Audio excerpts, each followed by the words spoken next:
রাজবাড়ীর কালুখালী উপজেলার মাঝবাড়ি ইউনিয়নের দয়াররামপুর চরপাড়া গ্রামের মোহাম্মদ মোতালেব আলী মণ্ডলের ছোট ছেলে সাবু মণ্ডল। তিনি পেশায় একজন কাঠমিস্ত্রি। আওয়ামী লীগের উপর জেদ করে প্রায় 16 বছর আগে চুল না কাটার প্রতিজ্ঞা করেন। তিনি বলেছেন, বিএনপির ভারপ্রাপ্ত চেয়ারম্যান তারেক রহমান দেশে ফেরার পর খালেদা জিয়ার নেতৃত্বে বিএনপি যেদিন সরকার গঠন করবে সেদিনই আমি মাথার চুল কাটব, এছাড়া আমি মরে গেলেও মাথার চুল কাটব না।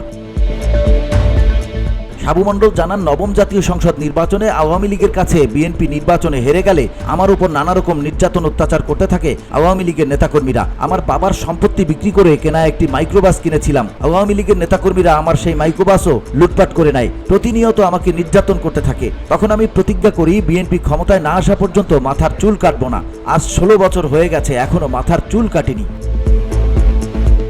তিনি আরো বলেন, গত 5 আগস্ট ছাত্র জনতার গণঅভ্যুত্থানে স্বৈরাচার আওয়ামী লীগ সরকারের পতন হয়েছে। সামনে জাতীয় নির্বাচনে বিএনপি ক্ষমতায় আসবে। তারেক রহমান বীরের বেশে বাংলাদেশে ফিরে আসবে। খালেদা জিয়ার নেতৃত্বে যেদিন বিএনপি সরকার গঠন করবে সেদিনই আমি মাথার চুল কাটবো। সাবু মণ্ডলের স্ত্রী বলেন, আমার স্বামী বিএনপিকে ভালোবাসে।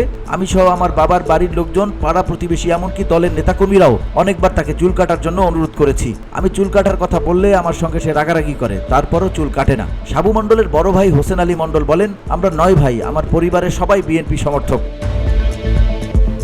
2008 সালের নির্বাচনে বিএনপি হেরে গেলে আমার উপর নানা রকম নির্যাতন করতে থাকে আওয়ামী লীগের সন্ত্রাসীরা। গত 5 তারিখের আগেও মারধরের শিকার হয়েছি।